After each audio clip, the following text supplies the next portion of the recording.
So, to Cheryl, the Cambodian economy has been growing steadily over the last decade.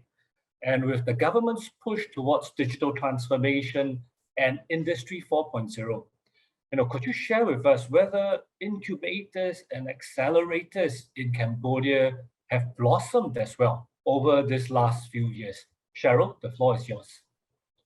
Yeah, thank you so much, TJ and Julia and the team at ERIA for having me. I think, TJ, when you were describing, just for a little bit of a background, TJ, when you talked about what was in my bio, you were very great at introducing and kind of upping what I'm working on. But essentially in Cambodia, I work under UNDP Cambodia and under the Youth Employment Project. So just a little bit of a background on the project. One of the outputs is to scale entrepreneurship training in the country amongst youth, which actually make up 2/3 of the population in Cambodia.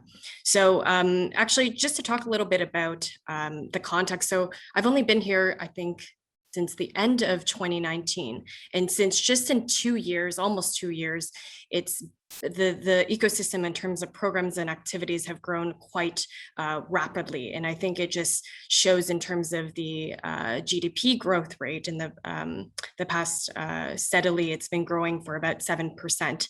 And so when we're looking at what was happening in terms of programs and activities, when I first came in, there weren't a lot of known programs offered. And so even in 2014, I think actively there was only 50 tech startups in the ecosystem. And there was a lot of events and competition. So I think some of you have heard of Startup Weekend and also Bar Camp as well. So they were very focused on competitions and events and hackathons, really to get entrepreneurs or people that are interested in starting businesses to come out into, I guess, building this ecosystem. We're quite very early. I was just listening to all of the other speakers and the progress that you're making and the work that you're doing. We are still quite early, but I think in the past 2 years, I like to think of it in different stages. So here we have a lot of pre-incubation programs.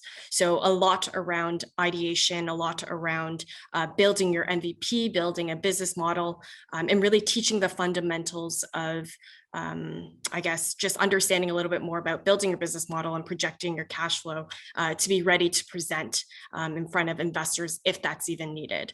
And then there's the incubation phase, where incubation phase could be those that have an MVP and those that are maybe in early operations about 6 months or so and ready to test with more customers and scale their businesses. So I think in the past 2 years I've been here, I've seen that shift of ideation programs and all of these startup competitions to now focusing on actually upskilling some of the entrepreneurs, particularly around building their financial acumen and really understanding how they're making money out of what they're working on. I think in Cambodia, it's really interesting compared to other countries that I've seen, and is because they're so passionate about solving a particular problem, a development problem. But sometimes that passion comes to like, hey, I have an idea to do this, but they don't know exactly how to turn it into or where they're going to generate revenue. So it's really interesting to see how much passion and all these ideas are coming out in the past couple of years. And in terms of support for them, we're seeing, let's say 500 startups came in just this year in terms of the program side. So they haven't come in their investment arm, because I think they're still trying to see what the ecosystem is like in Cambodia. And so when we were designing our incubation program, we reached out to 500 when they weren't here yet in the early 2020. And we said, hey, we want to learn a little bit more about how you configure your programs. And we were reaching out to Antler and all these other incubator and accelerator programs.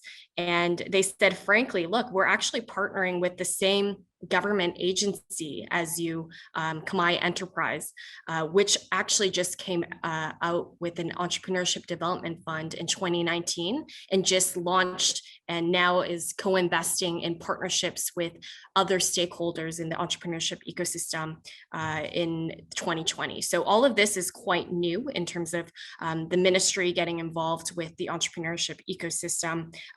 Under the Ministry of Economy and Finance, we see the Ministry of Post and Telecommunications as well, that has an education institution. And so the story with 500 startups is saying that they are designing something similar as to what we were designing, but because of COVID, they had to push it further away. And so we're seeing the ecosystem just in the past year during the pandemic, ironically enough, actually grow in terms of programs, which I think is really insightful to see that Cambodia is able to still progress in terms of all of these activities and support, even throughout the pandemic. And so that is just what's happened so far in the past 2 years. But I think at the end of the day, we're seeing a lot more programs catered towards still youth. And a lot of the funding that's happening is through international aid funding that then goes into NGOs, and NGOs are the ones running this program.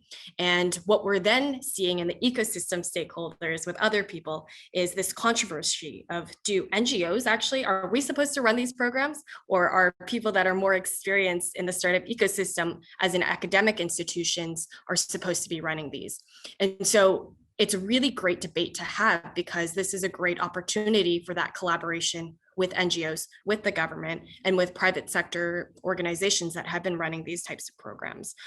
So I think at the end of the day that these programs really do create some sort of value, whether it's the network on ground or whether it's the support that they're getting, particularly around upping their financial acumen, because I think that is in terms of training for talent. People like to say training, but I think it's kind of funny. You can't train entrepreneurs, but we say training because that's teaching them basic skill set that they can use for their startup, or they could also use it if they're not putting it into a startup, they could actually go out in the workplace. You know, there's a lot of university students participating in these programs. So it's not just necessarily about the programs, but what they take away from it. It's not always the output, is that there has to be startups that come out from these programs. There's always different measurements of results depending on the stage, depending on the demographic that these programs are catered towards.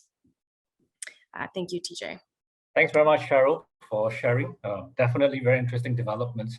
So I guess if we were to stay on with you, and based on what you shared at present, if we were to look then a little bit into the future, on a post-pandemic era, if I may put it, how do you then see, incubators, accelerators, and I guess the overall startup ecosystem in Cambodia? How do you see it growing? Yeah, thanks, TJ.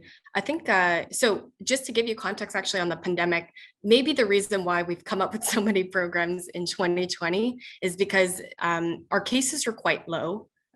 We sealed the border in Cambodia in 2020, and recently we just got, I would say, the outbreak in February, end of February 2021. So we actually felt what everyone was feeling before, I guess after, the whole pandemic was happening.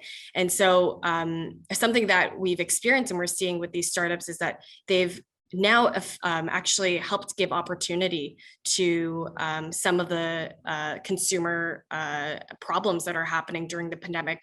For example, there are a few delivery apps that came out in 2018. And so that's quite recently. And Grab just came to Cambodia in 2017.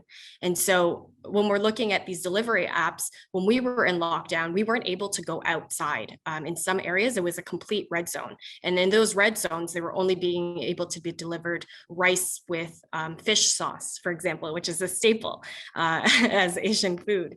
And so in terms of these delivery startups, they were able to operate, and without them, I don't think goods, or in terms of business goods and services, they weren't able to transport because it was quite restricted. And with these delivery startups, working with the government, they were able to say, look, I have a piece of paper that shows that I am a delivery service, and I'm able to then deliver the goods during the pandemic. So just on that, I think we see startups making already a big impact here. In terms of opportunities after the pandemic, I think I see it in three different ways. One is in terms of education institutions that are now playing a bigger role in creating programs and creating talent as well. And there's the niche programming as well, where people may want to focus, or programs may want to focus in sectors like tourism or agricultural. And these are industries and sectors that are actually informal businesses. And so when we look at tourism, for example, they make up around, I think, 26% of Cambodia's GDP. And in the past, since the pandemic has started, over 3,000 tourism sector related MSMEs have closed down. And so when I'm thinking about what type of programs are now offered, I think people will really understand that we need to find more niche programs that are related to sectors or related to certain demographics, because there's no one size program that fits all. And I think we're seeing more and more organizations move towards that.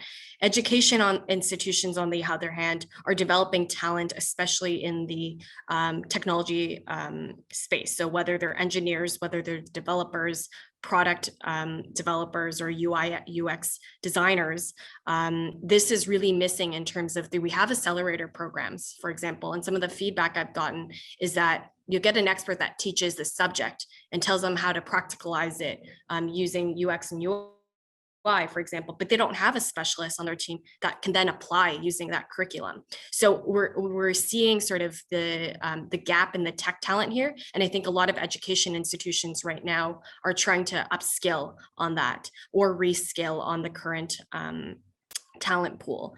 And I think the biggest thing we're seeing is collaboration, which is exactly what my role is, I guess, meant to do, is essentially there's a lot of similar programming, I think, now that we're seeing, and a lot of the programs are now fighting for funding. And this funding is coming from international aid. And so when NGOs are reluctant, I think, or other programs are reluctant to share what they're doing, because they think that they're competing for this funding for the programs. But what is really interesting is that we all know there's a gap and a lack of collaboration between ESOs. And my job right now is really interesting because I'm trying to pull in people and say, look, it's actually best practice sharing, so that we can actually find what our niches are in the ecosystem and be able to play that into our advantage if you're looking for funding or partnerships.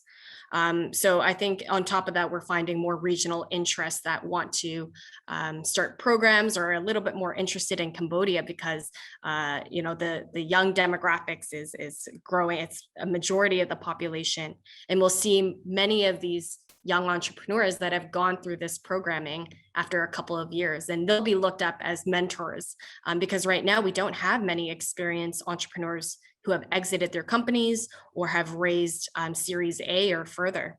So I think as time goes on, these youth will be upskilled and also more experienced in building startups that they can then mentor younger entrepreneurs in this field.